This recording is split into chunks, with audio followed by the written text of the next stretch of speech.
네, 시청자 여러분 안녕하세요. 만나면 붉어지는 홍정무 시즌2 진행의 김요미입니다. 자, 한 주를 마무리하는 금요일입니다. 이번 한 주 잘 마무리하고 계실까요?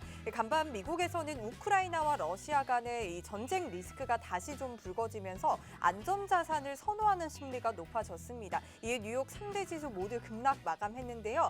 이러한 영향으로 오늘 우리 시장도 하락으로 좀 출발을 하긴 했지만요. 미국과 러시아의 외무부 장관 회담이 좀 결정이 되면서 낙폭을 좀 빠르게 줄여갔고요. 양시장 플러스권에서 마감했습니다. 자, 이번 주 우리 시장 우크라이나발 이슈로 굉장히 많이 출렁였는데 이번 주 주간 지수도 한번 살펴보도록 할게요. 코스피는 지난주에 이어서 약보합권으로 마감을 했고요. 반면 코스닥은 0.5%가량 상승으로 마무리한 모습입니다. 자, 다음 주도 이러한 전쟁 리스크 계속해서 좀 이어질 것으로 시장에 영향을 좀 미칠 것으로 예상이 되고 있는데 이러한 시장에는 우리가 어떤 전략을 가져가야 우리의 계좌를 좀 안전하게 지킬 수 있을까요? 그래서 오늘 일부에서는 이러한 시장을 굉장히 꿰뚫어보고 계시는 이무학 전문가님과 함께 우크라이나 사태를 좀 집중 조명하고요. 이러한 대응 전략까지 함께 세워보는 특집 시간 마련을 했고요. 자, 2부에서는 불안하실 개인 투자자분들을 위해서 여러분의 종목들 상담 도와드리도록 하겠습니다. 자, 지금 노란톡 들어오셔서 여러분들 종목명 매수가 비중, 종목명 매수가 비중 이렇게 세 가지 남겨주시면요. 저희가 랜덤으로 종목 상담 도와드릴 예정이고요. 그리고 이무학 전문가님께서 특별히 종목 상담 남겨주시는 분들 모두 다 종목 상담을 도와주신다고 합니다. 오늘 방송에서 못다한 종목 상담은 노란톡을 통해서 주말 시간을 활용해서 모두 다 도와주신다고 하니까요. 여러분들 그냥 편하게 노란톡 들어오셔서 종목명 매수가 비중 이렇게 세 가지 남겨주시면 되겠습니다. 자, 노란톡 들어오시는 방법 안내해 드리도록 할게요. 자, 여러분들 스마트폰에 기본 카메라 어플 켜주시고요. 현재 화면 하단에 보이는 여기 QR코드에 가져다만 대면 바로 입장 링크 뜨니까요. 이 링크 그냥 클릭하셔서 들어오셔서 이러한 종목 상담 남겨주시기 바라겠습니다. 자, 그리고 노란톡 들어오시면 매일매일 시장 상황들 이무학 전문가님께서 아주 꼼꼼하게 실시간으로 올려주고 계시니까요. 뿐만 아니라 당일도 급등할 종목들까지 선점해 주시고 있습니다. 이러한 종목들까지도 모두 챙겨가 보시기 바랄게요. 자, 이제 이무학 전문가님 한번 모셔보도록 하겠습니다. 오늘도 귀하게 모셨습니다. 이무학 전문가님 어서 오세요. 네, 안녕하세요. 네, 안녕하세요. 네. 우리 시청자분들께 인사 한마디 부탁드릴게요. 네, 이번 주도 만만치 않은 장세, 조금 여러분들 환한 모습으로 좀 만나 뵙고 싶은데 장세가 뭐 만만치 않죠, 그죠? 예, 오늘 진짜 아침에 너무 불안했죠. 하지만 우리 국내 증시 웬일이죠? 어제 나스닥 지수 미국 증시의 폭락에도 상당히 좀 견조하게 마감을 잘 해줬습니다. 이번 주는 누가 뭐라 해도 좀 우크라이나 지정학적 리스크와 관해서 여러 가지 어제도 깜짝 놀라셨죠? 변동성이 좀 많아서 오늘은 일단 이 부분에 대해서 좀 자세하게 말씀을 드리고 거기에 따라서 그럼 어떠한 종목들을 하고 어떠한 전략들을 세워야 하는지 오늘은 1부는 우크라이나 특집으로 좀 구성을 하고요. 2부에서는 아까 우리 앵커님 말씀해 주신 것처럼 종목 네. 상담을 좀 해드릴게요. 우리가 수요일 날 드렸던 종목들이 다 좋아요. 그 종목을 금독교 종목들 잊지 마시고 그 종목들 꼭 다음 주에 또 찍어보시고 그리고 종목 여러 가지 고민들 한 종목 제일 고민되시는 한 종목만 딱 올려주세요. 그러면 오늘 뭐 방송에서 못다한 종목들은 제가 주말에 열심히 분석해다가 다 우리 노란톡방에서 알려드릴 테니까 궁금하신데 아직 방송에 노란톡방 안 들어가 계신 분들은 꼭 들어오셔서 저한테 종목 알차게 한번 문의해 주시면 좋을 것 같습니다.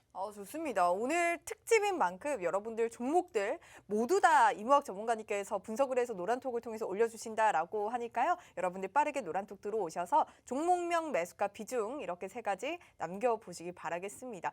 이무학 전문가님께서 말씀 주셨던 것처럼 수요일에 알려주신 금도끼 종목들이 꾸준하게 수익률을 쌓아가고 있습니다. 시장이 정말 흔들림에도 불구하고 시장이 흔들리든 말든 상관없이 본인들은 꾸준히 제 갈 길 가겠다라고 꾸준히 올라가 올라가는 모습들 나타내고 있는데 이러한 종목들 궁금하신다면 여러분들 노란톡에서 함께해 주시면 된다라는 말씀도 챙겨드리도록 하겠습니다. 자, 이번 주 시장부터 한번 살펴보도록 할게요. 뭐 이번 주 초반에 시장 좀 급락했던 시장에 비해서는 수요일에 코스닥이 4.5%나 올랐습니다. 자, 어제 오늘 그래서 기대를 좀 했는데 이 러시아와 우크라이나 전쟁 이슈로 굉장히 혼란스러운 또 한 주를 보냈습니다. 이번 주 시장 좀 어떻게 보셨을까요? 그러게요. 분위기는 수요일 날 굉장히 잘 살려놨어요. 네. 그래서 멋지게 오랜만에 코스닥이 4% 정말 오랜만에 보셨죠. 분위기를 목요일 오전까지도 잘 끌고 갔습니다. 원래 네. 반등이 1, 2%짜리 반등이 나오면 다음 날도 많이 흔들리거든요. 근데 이렇게 3%대, 4%대 반등이 딱 나오면 분위기, 증시는 분위기라는 게 굉장히 중요하거든요. 이 하락도 폭락도 마찬가지지만 폭락이 막 3, 4% 폭락한 난 다음 날 어떻게 돼요? 일단 또 아침에 한 대 맞고 시작하죠. 그죠? 근데 4% 정도 반등이 크게 나오면 다음 날도 일단은 좀 상승 무드가 이어집니다. 근데 갑자기 점심시간에 훅 오. 종목들이 아마 여러 주식 초보자분 우리가 이제 이런 것들은 북한에서 미사일 쏘거나 북한에서 이제 우리나라 지정학적 리스크 요인이 발생할 때 그런 일들이 종종 발생을 했는데 네. 그러니까 주식을 뭐 작년에 시작하신 분들 주식하신 지 뭐 1년을 안 되시는 분들은 아마 처음 보셨을 거예요. 뭐 장중에 하락 출발해서 버버버벅 떨어지는 거나 미증시 폭락해서 폭락하는 거는 많이 보셨겠지만 장중에 갑자기 이렇게 치고 올리는 것들은 많이 있는 일은 아니거든요. 그러니까요. 네. 깜짝 놀랐어요. 이게 우크라이나에서 뭐 공격을 했다 이런 맞아요. 이슈가 나왔는데 사실 정확하게 어떤 이슈인지 모르거든요. 네. 그냥 다시 뭐 시장이 올라가니까 뭐 어떤 일인가 보다 이러고 그냥 조금은 안심은 했는데 오늘 이러한 러시아 우크라이나 상황들 우리가 또 이무학 전문가님께서 낱낱이 파헤쳐보고 이에 대한 여러분들 다음 주에 대응 전략까지도 챙겨주신다고 하니까요. 함께 보도록 하겠습니다. 자, 좋습니다. 그런데 이번 주 이 말씀 주신 것처럼 우크라이나 발로 인해서 정말 시장 많이 출렁였는데 네.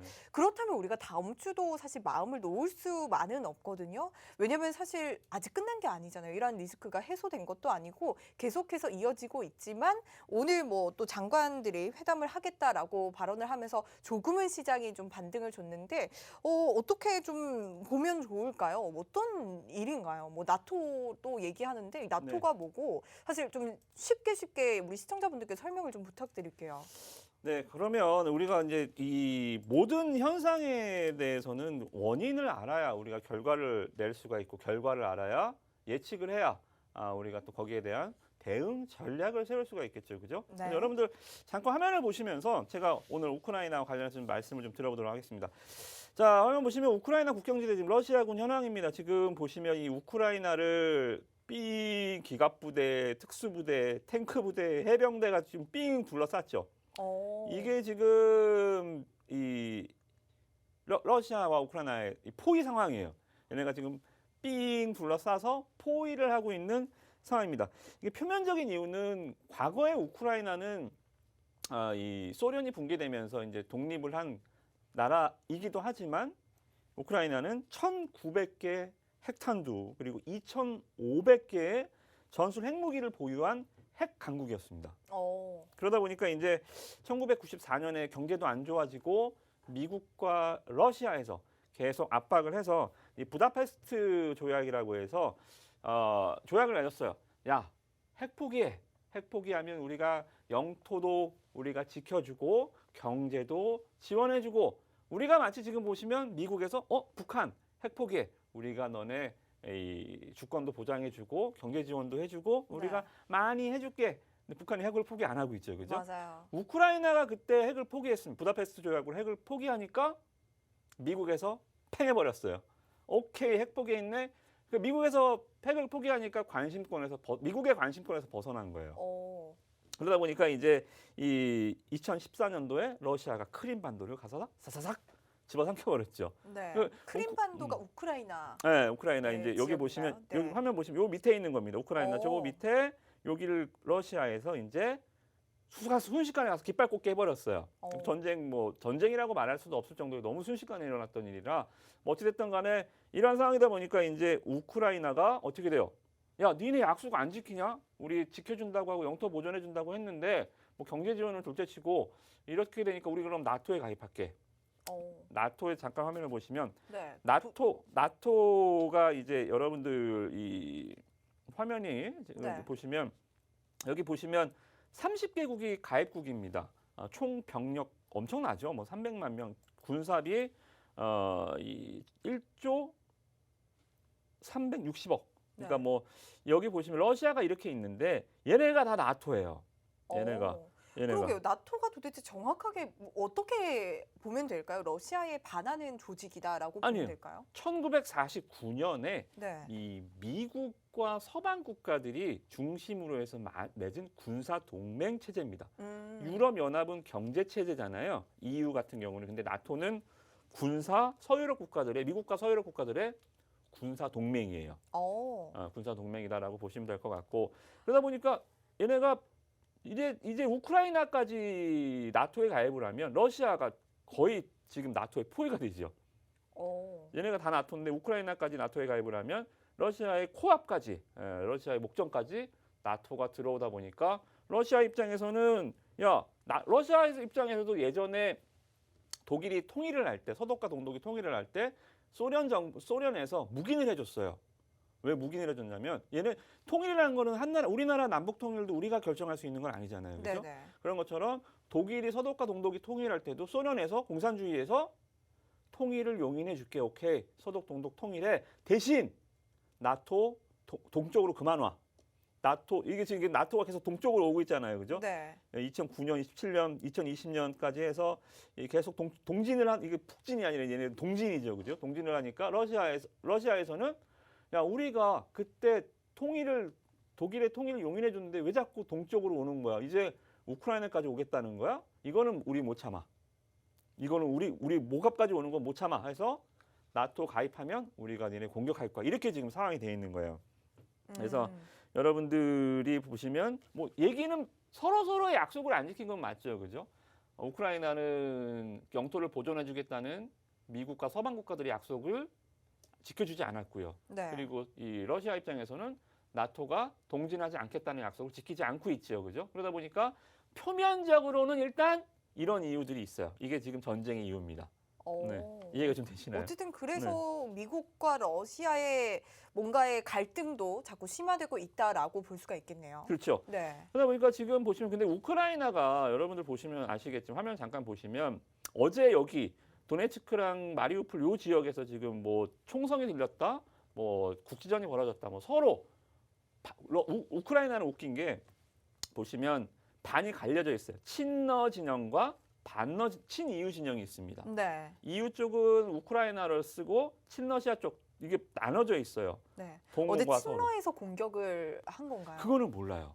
아직까지 모르는 건가요? 그거는 뭐 확실치는 않고요. 네. 근데 제가 생각했을 때는 친러 지역에서 공격을 했겠죠. 만약에 싸움이 있었으면. 어쨌든 근데 그러한 공격으로 일촉즉발로 인해서 뭔가 이렇게 증시가 하락하니까 네. 사실 우리가 이런 지정학적 리스크까지 챙겨봐야 되는구나라는 생각이 그럼요. 들더라고요. 네. 왜냐하면 이게 인플레랑 굉장히 좀 밀접한 연관도 있고요. 또 이제 보시면 맞아요. 여러분들 이게 일단은 본질적인 이유입니다. 러시아에서 천연가스가 유럽으로 가요. 그러니까 보시면 우크라이나를 이게 통로거든요.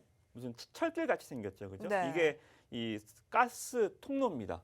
우리는 가스를 어떻게 수입을 하죠? 우리는 북이 막혀 있잖아요. 네. 배예요. 그래서 그래서 우리는 이 가스값이 비싸요. 네. 왜냐하면 여기서 가스를 싣고 배로 쫙 이렇게 돌아와야 됩니다. 유럽을 거쳐서 이렇게 돌아와야 돼요. 그러니까 이제 LNG선이라 그러죠. 가스를 얼려서 배로 수송을 해서 우리는 가스를 쓰고 있지만 얘네들은 유럽 국가들은 이렇게 직통으로 쫙 가니까 가스값이 쌉니다. 얼릴 필요가 없고 배값이 안 들잖아요. 네. 그런데 지금 양시장 네. 계속해서 긴장이 고조되면서 천연가스 가격이 계속 올라가고 맞아요. 있어요. 뭐 천연가스는 물론이고 유가까지 올라가고 있고 곡물 가격도 올라가고 이렇게 원자재 값이 급등하고 맞아요. 있단 말이에요. 이런 부분 때문에 증시에 이렇게 영향을 미치는 거죠. 그렇죠. 러시아 네. 입장에서 보면 이 가스관을 옛날부터 좀 잠궜어요. 유럽이 까분다? 러시아도 자기도 유럽인데 공산국가잖아요. 네. 그래서 이제 이 유럽 국가들이 자기네들을 자꾸 압박하거나 하면 이제 이 가스관을 잠궈 버려요. 그러면 어. 얘네들은 가스가스 오르니까 너무 추워요. 얘네들은 러시아에서 거의 한때는 60%까지 독일에 유럽에 하는 가스 가격을 결정하는 완전 뭐 자원에서 완전 갑이거든요. 네. 그러다 보니까 이 우크라이나가 나토에 가입을 하면 이게 또 골 때려지는 거거든요. 가스 가격을 자기네들이 마음대로 못 하니까. 아. 그래서 이 가스 가격과 이 에너지 패권 싸움이 표면적인 이유로는 뭐 나토가 어쩌고 하지만 이게 일단은 진짜 이유긴 합니다. 그게 다 숨어 있었군요. 네, 네, 네. 그렇다면 정말 궁금한 게 이렇게 원자재 가격이 올라가면서 우리 증시에 정말 시장에 많이 영향을 미치고 있다라고 말씀 주셨는데 이 안전자산을 선호할 때 우리가 또 금을 보잖아요. 네. 금 가격도 최근에 또 최고치까지 많아요. 찍었거든요. 이럴 때 우리는 그러면 금을 사야 되나요? 금을 뭐 투자하는 것 자체를 뭐 제가 나쁘다라고 할 수는 없습니다. 근데 네. 금은 현물로 매매하시면 안 되는 건 아시죠, 그죠? 엄청 비싸요, 세금이. 네. 텍스가 비싸서 일단 금을 현물로 거래를 한다라고 한다면 한 15%에서 20% 정도 까지고 시작합니다. 그렇기 때문에 뭐 금 투자 같은 경우는 뭐 금 ETF나 이런 거 뭐 투자하시는 거는 괜찮은데 일단은 그거보다는 우리는 주식쟁이니까요. 네. 그게 제일 관련해서 궁금해요. 네. 관련해서 일단 어떻게 대응을 해야 되느냐 먼저 말씀을 좀 드려볼게요. 그러면 우리가 이 아까도 우리 앵커님이 말씀해 주셨는데 이게 악재가 언제까지 갈 거냐? 사실 이 군사들이 좀 다 물러나야만 좀 그런 리스크들이 해소가 되지 않을까요? 굉장히 오래 갈 거예요. 오. 걔네들 뭐 군사들이야 물러갔다가 또 가면 되거든요. 오. 러시아 땅이잖아요. 뭔가 군대는, 미국과 중국의 관계처럼 그렇게 좀 계속해서 이어질 것이라고 보시나요? 오래 갈 거예요. 어. 왜냐하면 화면 보시면 네. 자 그러면 왜 미국은 자꾸 전쟁을 부추기는 것 같아요? 16일 날 쳐들어간다며 안 갔어요. 조만간 갈 거야 이러고 있습니다. 네. 왜 이렇게 자극을 할까요? 바이든의 지지율이 지금 안 좋아요.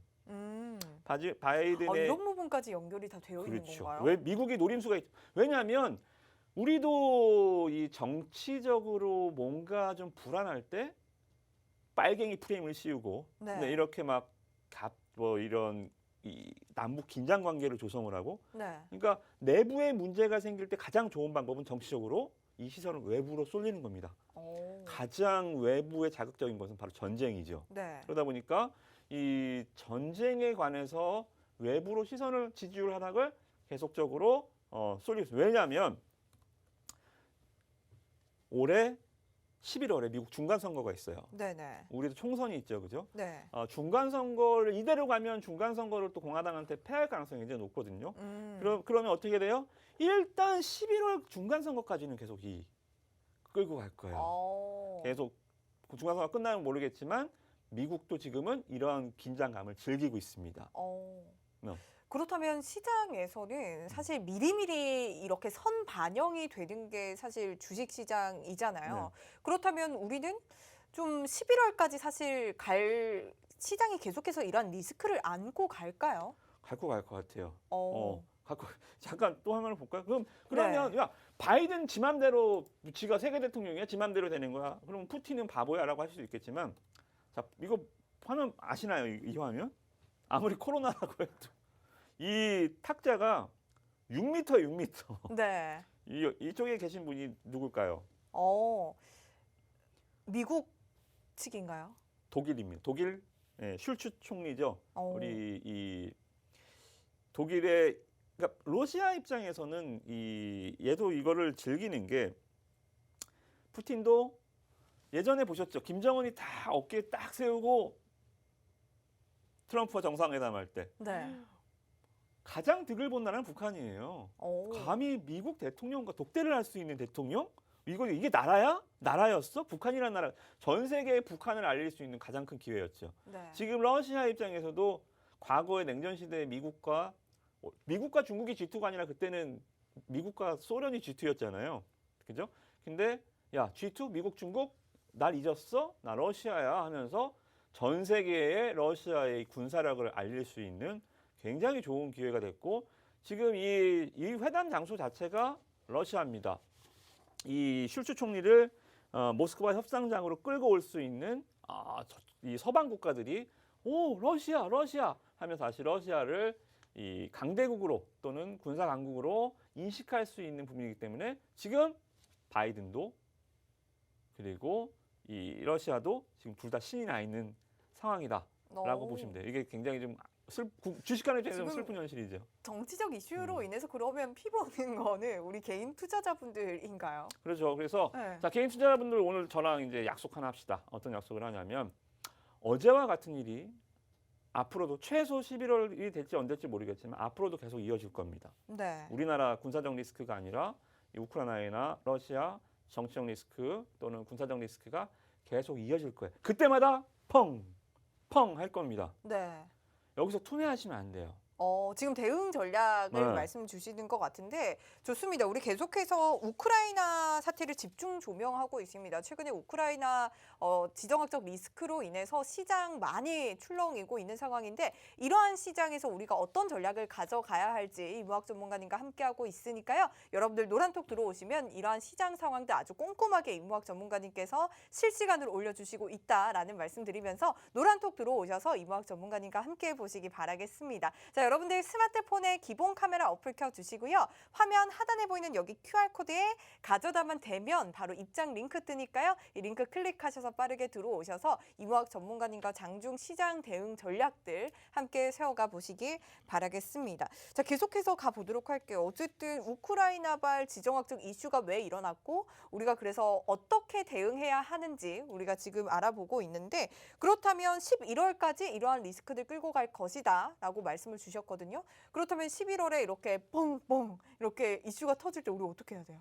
그러니까 당분간이라는 좀 얘기가 제 말이 좀 맞았으면 좋겠어요. 네. 뭐 맞았으면 좋겠고 투매를 하시면 안 됩니다. 그러니까 어. 어제 만약에 점심시간에 빵 터질 때 야 무서워서 던진 사람들 다 네. 어떻게 됐어요?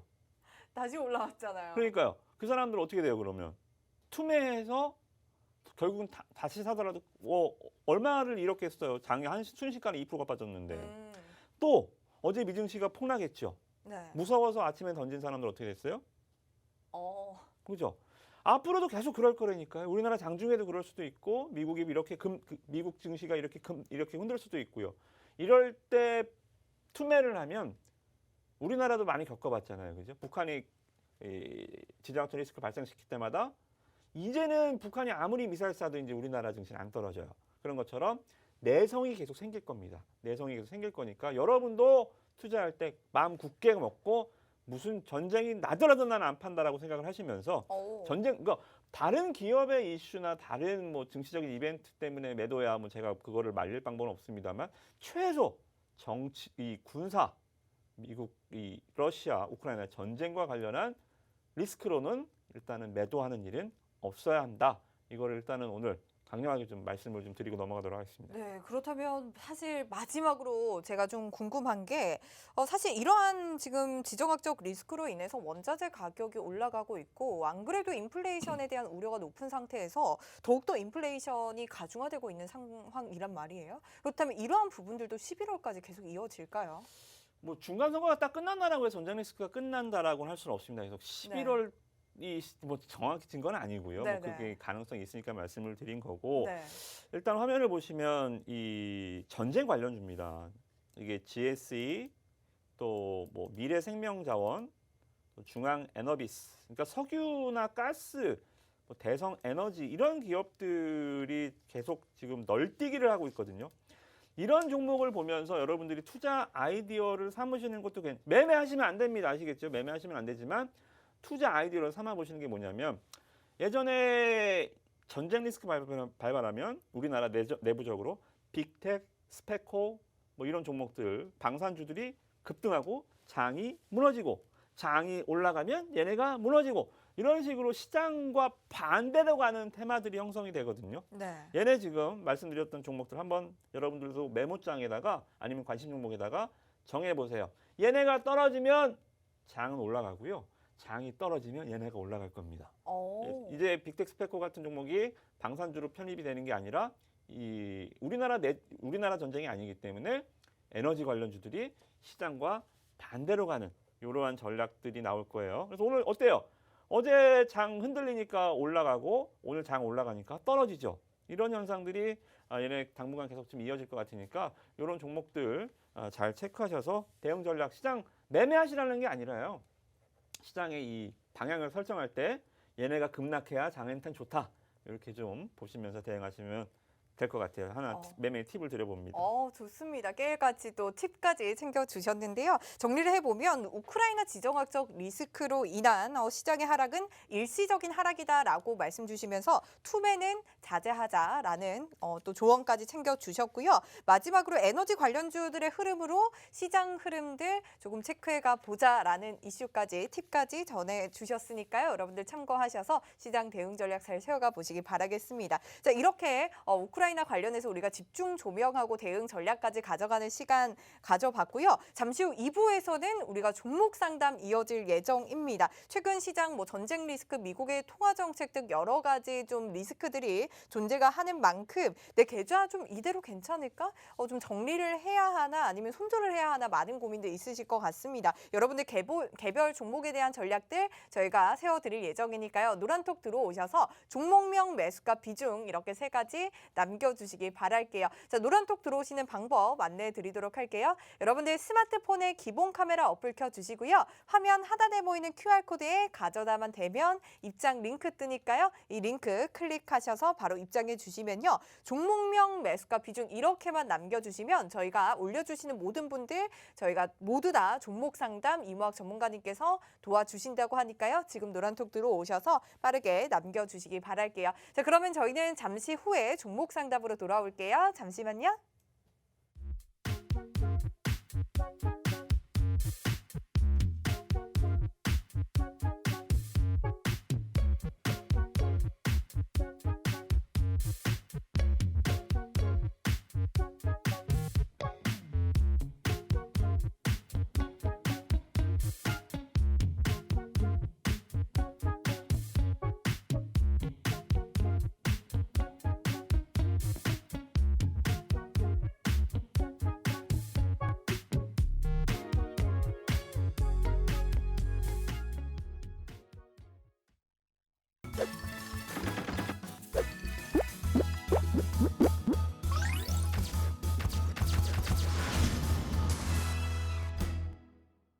네, 만나면 붉어지는 홍당무 시즌2 금요일 밤 생방송으로 여러분과 함께하고 있고요. 이모학 전문가님과 시장 대응 전략들 세워가고 있습니다. 자, 바로 넘어가도록 할게요. 이번 시간에는 여러분들 많이 또 기다리셨을 것 같아요. 바로 종목 상담 시간인데요.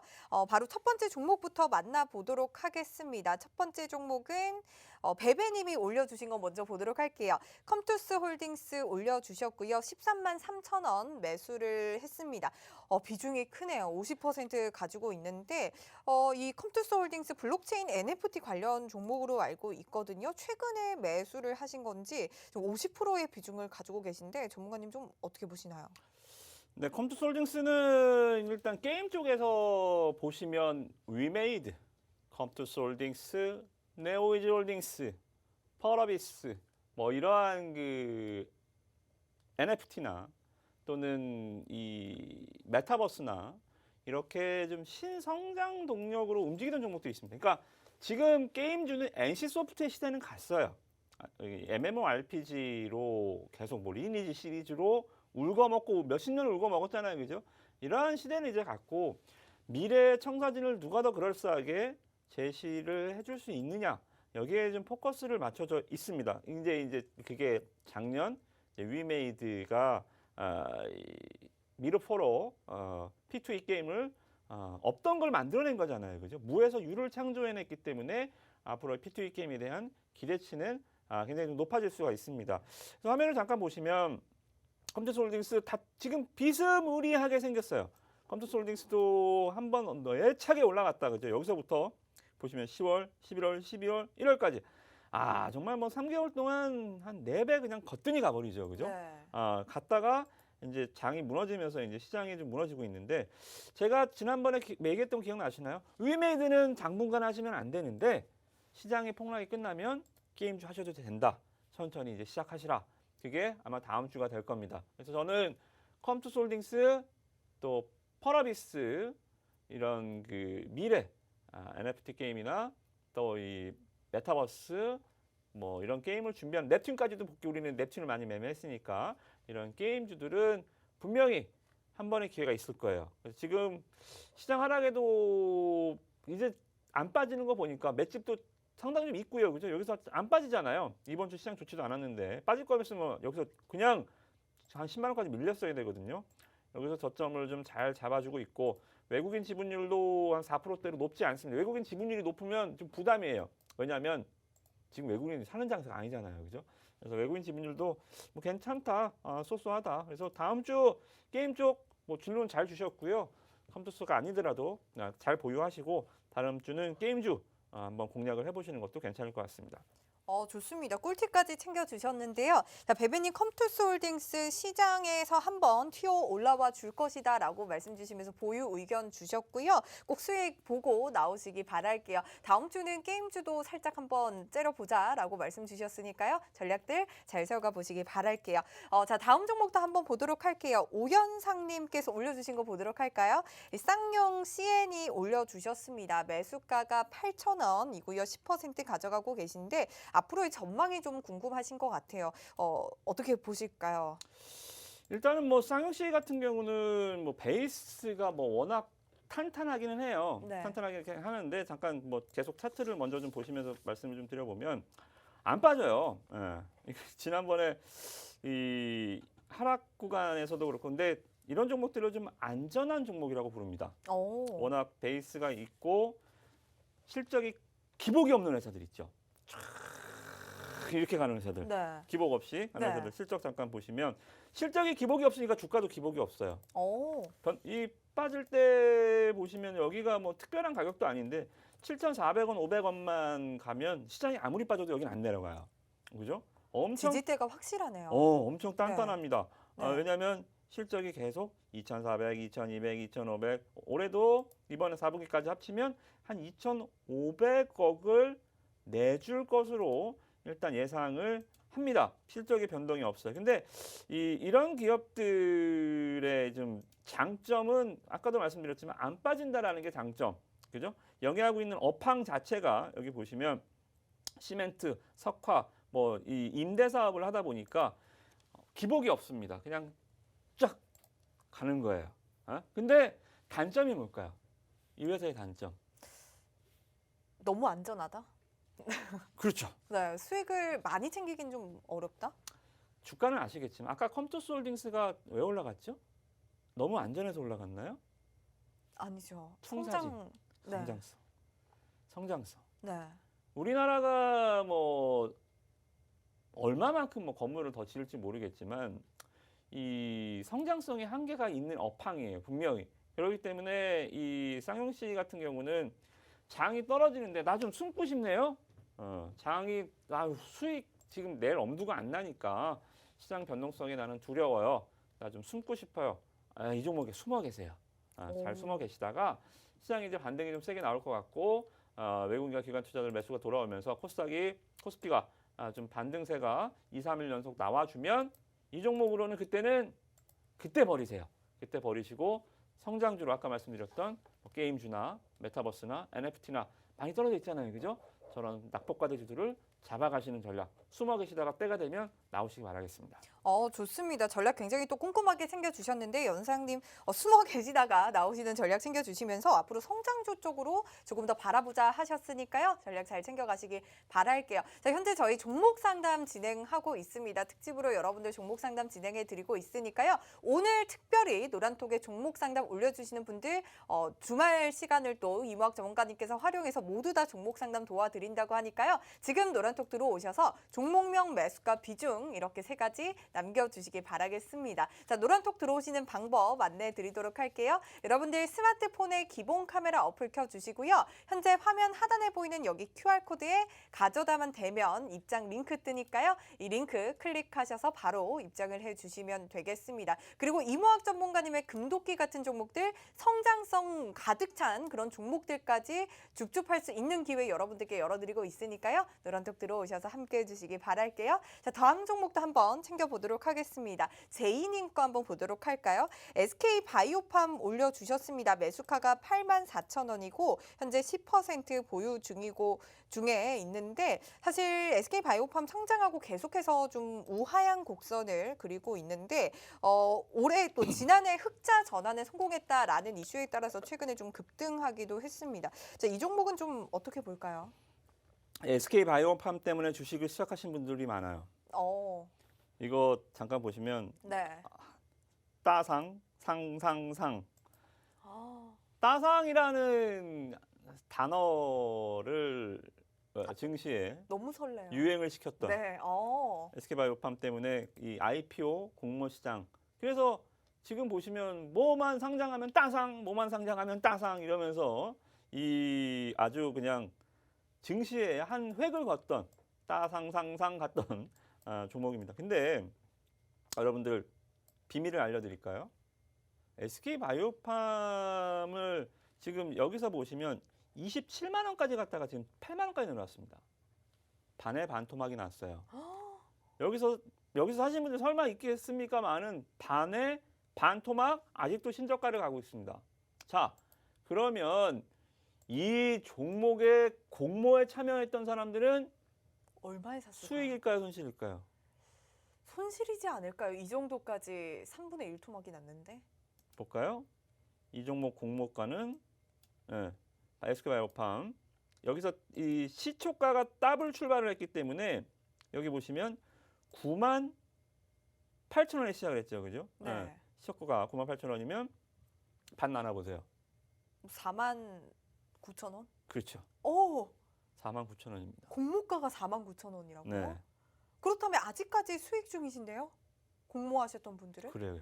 아, 웃긴 일이죠. 네. 주가가 반의 반토막이 났는데 공모 참여한 사람들은 아직도 수익률이 거의 80% 가까이 됩니다. 공모 참여한 사람은 지금 하한가 가도 수익이에요. 그러니까 이 얼마나 이 섬뜩한 일입니까? 얼마나 섬뜩한 일이에요. 여러분들 그래서 공모주를 함부로 장중에 담지 말라고 특히 바이오 쪽은 함부로 담지 마시라고 말씀을 드리는 게 반의 반토막이 나도 공모 참여하는 사람들은 수익이에요. 이게 과연 공정합니까? 이거 누구를 위한 게임입니까? 15 여기서 이 27만 원 찍었다고 해서 18만 원까지 떨어졌어요. 산 사람들 18만 원에서 12만 원 됐다고 산 사람들 12만 원에서 8만 원 샀다고 8만 원까지 떨어졌다고 산 시청자분 다 피해자입니다. 이 논리를 몰라서 그래요. 이 엄청난 음모죠, 그죠?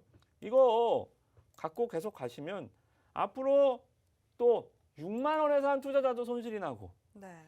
5만 원에 산 사람도 손실이 나는 이러한 구간으로 갈 수가 있습니다. 그래서 공모주들 뭐 위에서 이렇게 떨어졌다고 함부로 잡지 마세요. 낙폭과대라는 거는 없습니다. 그래서 SK바이오팜은 그래도 그나마 다행입니다. 매수가가 얼마 84,000원이면 네. 뭐 충분히 빠져나올 수 있겠네요, 그죠? 더 손실 나시기 전에 공모에 이 늪에 빠지지 마시고 도망가시기 바라겠습니다. 좋습니다.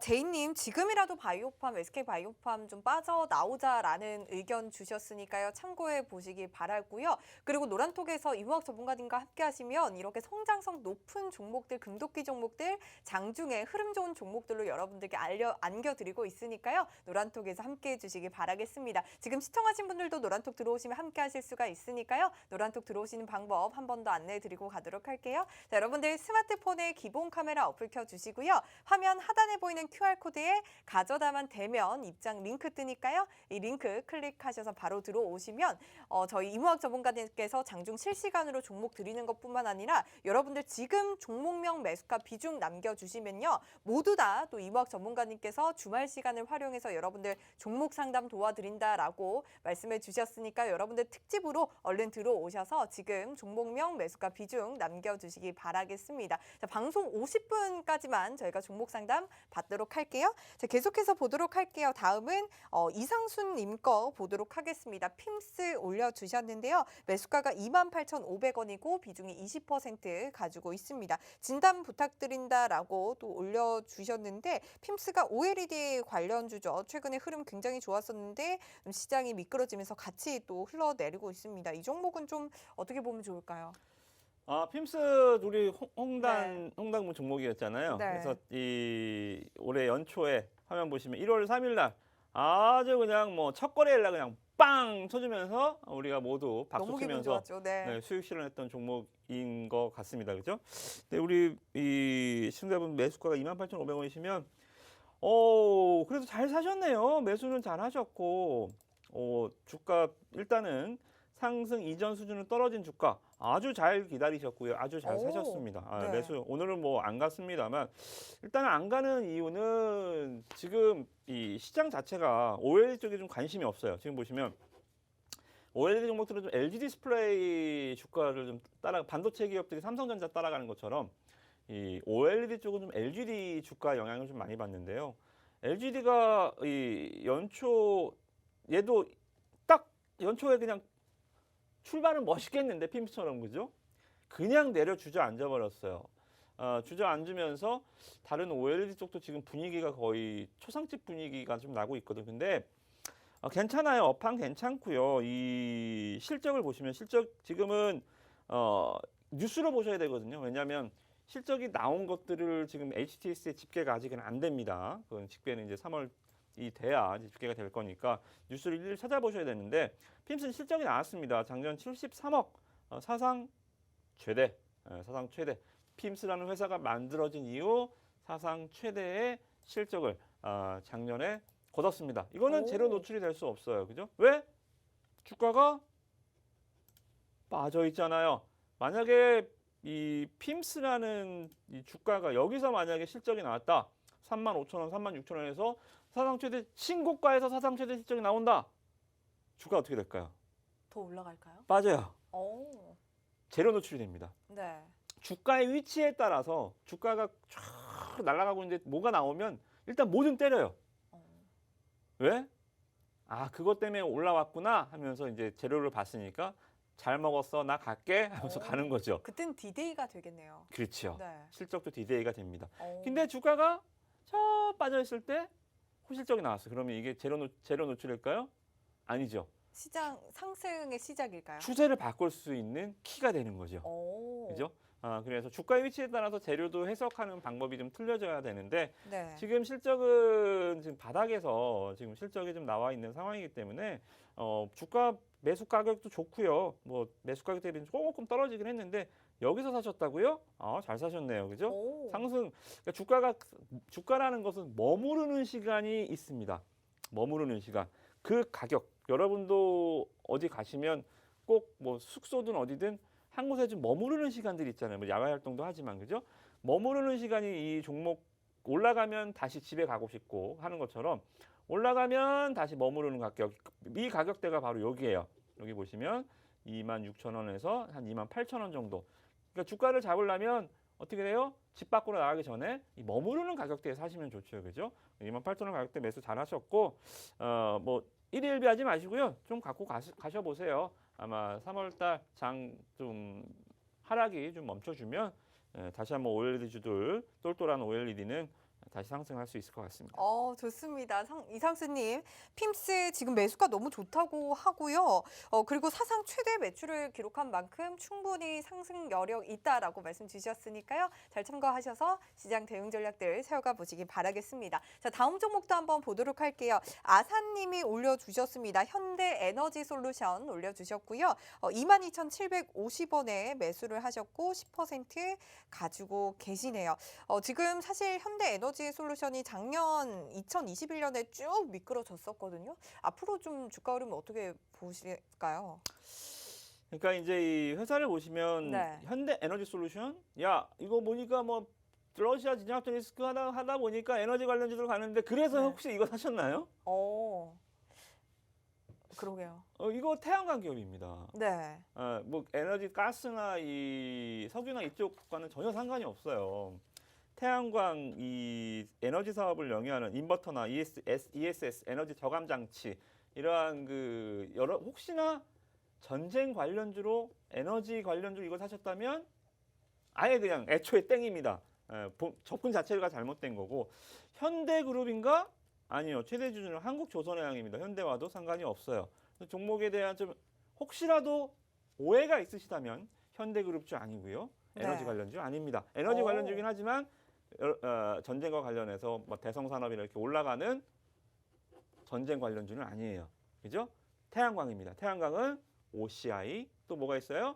하나 이 관련해서 하나 에너지 이런 네. 쪽이니까 이 종목을 묶어보실 때는 그런 오해가 없으셔야 되고 자 태양광 쪽이 보시면 이 크게 지금은 돈을 못 벌고 있습니다.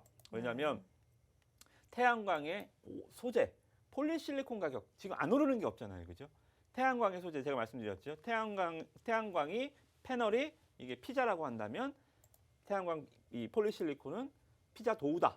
도우 가격이 올라가면 피자 가격을 올려야 되는데 도우 가격이 올라오는데 피자 가격을 못 올리는 상황이에요.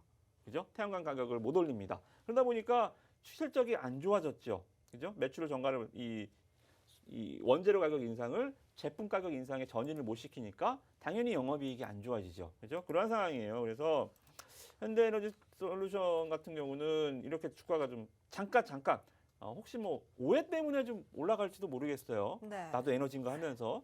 근데 에너지 아닙니다. 예, 그런 오해가 없으시길 바라겠고요. 지금 뭐 주가는 그래도 올해 태양광이 많이 좋아질 거예요. 더 이상 빠지진 않을 겁니다. 더 이상 빠지진 않을 거니까 일단 보유는 하시되 뭐 물타기나 이렇게 추가적인 대응 전략은 하지 마시고 일단 이 종목 잊었다 생각하시고요. 태양광 업황의 반등을 좀 기다려 보시기 바라겠습니다. 좋습니다. 아사님, 현대에너지솔루션 태양광 관련주다라고 몇 번이나 강조를 해주셨고요. 올해 태양광에 대한 기대감 있으니 계속해서 보유해보자라고 말씀 주셨으니까 전략 잘 참고하셔서 꼭 수익 보시고 나오시길 바라겠습니다. 자, 다음 종목도 한번 보도록 할게요. 치맥하는 뮬리님 거 보도록 하겠습니다. 자, LX 세미콘 올려주셨고요. 14만 5,323원 올려주셨습니다. 35% 가지고 계신데 이 종목은 사실 지난달 12월에 작년 12월에 주가 흐름 좋았는데 올해 들어서 계속 빠지고 있거든요. 이 종목은 좀 어떻게 보면 좋을까요? 반도체 관련주. LX세미콘 관련해서는 이 정말 LX 그룹의 핵심, 정말 캐시카우 핵심 자회사가 계열사가 된 것 같아요. 그래서 정말 뭐 멋진 주가 상승이 있었고요. 그만큼 왜 이렇게 주가가 올라갔을까요? 얘가 뭐 꿈이 있습니까? NFT 합니까? 메타버스 합니까? 아니요. 오로지 실적으로. 자 보십시오. 키트도 아니에요. 940억 냈는데 3분기까지 2,800억 냈습니다. 올해 4분기까지 하면 아마 3,500억 정도에서 4,000억 정도 이제 실적이 나와주는 흐름인데 정말 뭐 어메이징 서프라이즈 온갖 수식어를 다 갖다 붙여도 정말 탑10 안에 드는 이 실적을 보여준 기업이고 이 실적이 아마 올해도 이어질 거예요. 근데 주가가 왜 빠졌냐? 주가가 기업이 좋으면 주가는 365일 올라갈까요? 아니라 그랬죠. 주가가 예를 들어서 10,000원에서 20,000원까지 100%가 올랐다 칩시다. 그러니까 200거래일로 치면 200일을 나눠서 100% 갔으면 하루에 2%씩 다 갖고 100%가 올라갔을까요? 아니에요. 주가는요. 한 12개월이면 한 3개월 올라갑니다. 나머지 9개월은 빠지거나 누워요. 3개월 얼마나 멋지게 올라가느냐가 주가 상승의 탄력, 강도가 되는 거지 좋은 주식이라고 매일 올라가지 않습니다. 근데 주가 어떻게 돼요? 좀 빠졌죠? 괜찮아요. 왜? 좋은 주식이잖아요. 맨날 올라가지 않는다니까요. 올라가는 순간이 한 번 있으면 또 이렇게 내려오는 시간이 길고 대신 내려올 때는 기간으로 내려가고 올라갈 때는 순간으로 올라가는 겁니다. 그죠? 그래서 이러한 패턴들은 저는 이 종목은 얘가 나빠져서 내려가는 게 아니라 시장 하락도 있고 그동안 올라왔던 이 피곤함도 있고 해서 쉬어가는 조정이다라고 좀 보여져요. 그 쉬는 기간은 조금 더 시간이 걸릴 수 있겠습니다만 뭐 전혀 이 종목은 손해보고 나와서는 안 되는 종목이다. 그렇게 정리를 해드리도록 하겠습니다. 좋습니다. 지금 치맥하는 뮬리님, LX 세미콘 지금 쉬어가는 중이다, 조정 중이다라고 말씀 주셨으니까요. 계속해서 함께 보시길 바라겠습니다. 전략 잘 세우셔서 꼭 수익 보시고 나오시길 바랄게요. 네, 저희가 계속해서 오늘 종목 상담을 도와드리고 있습니다. 여러분들 지금 방송에서 못다한 종목들은 노란톡을 통해서 이무학 전문가님이 주말 시간 활용해서 종목 상담 도와드린다고 하니까요. 지금 빠르게 노란톡 들어오셔서 종목명 매수가 비중 남겨주시기 바라겠습니다. 50분까지 올려주시는 분들에게만 도와드린다고 하니까요. 얼른 들어오시기 바랄게요. 자, 여러분들 스마트폰에 기본 카메라 어플 켜주시고요. 화면 하단에 보이는 QR코드에 가져다만 되면 입장 링크 뜨니까요. 링크 클릭하셔서 들어오셔서 종목명 매수가 비중 이렇게 빠르게 남겨주시기 바라겠습니다. 네, 만나면 붉어지는 홍당무 시즌2 저희가 준비한 소식은 여기까지입니다. 코로나 확진자가 10만 명을 넘어섰으니까 여러분들 주말 좀 안전하게 보내시고요. 다음 주 밤 9시도 저희 홍당무와 함께 해주세요. 시청해주신 여러분 고맙습니다.